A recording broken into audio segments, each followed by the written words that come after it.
Guys, heto lang ha. Kung baguhang TikTok affiliate ka at gusto mong mangarap at gusto mong maging success dito sa patutunguhan mo, sipagan mo na. Guys, sipagan mo na. Araw-arawin mo na ang pagiging content creator sa mga product na i-content mo. Guys, kasi heto na yung pagkakataon. Talagang sipag lang guys. Kumbaga parang nagtre-training ka lang guys na step by step para mag-viral yung mga video mo. Kasi tingnan mo naman yung iba guys, di ba?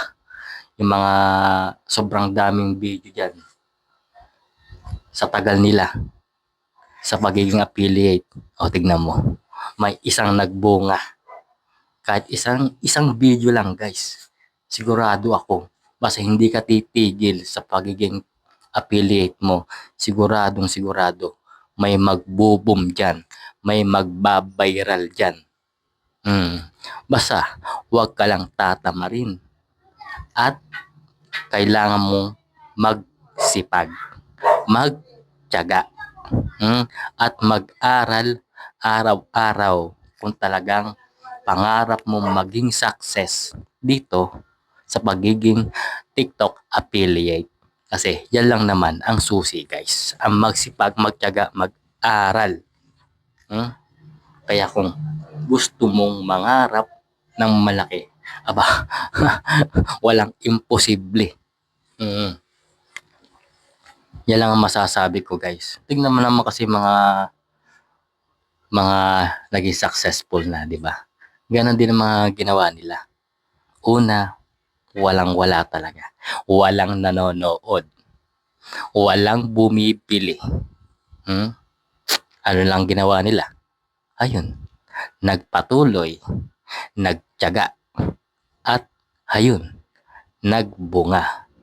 Hindi nga lang, kumbaga, hindi nga lang kagad nagbuga. Kumbaga, nagtanim muna sila bago nag-boom.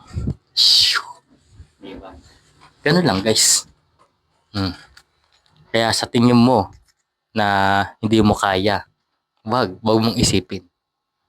Pag inisip mo kasi yan kagad guys, na hindi mo kaya, yan lagi ang magiging tatak ng utak mo. Oo. Kaya kung laging negative yan, wala.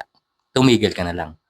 Pero kung positive yung utak mo, aba, kumbaga parang ini-enjoy mo lang, tanim ka lang ng tanim. Sigurado yan, boom, magbubunga yan. Yun lang guys. Alright.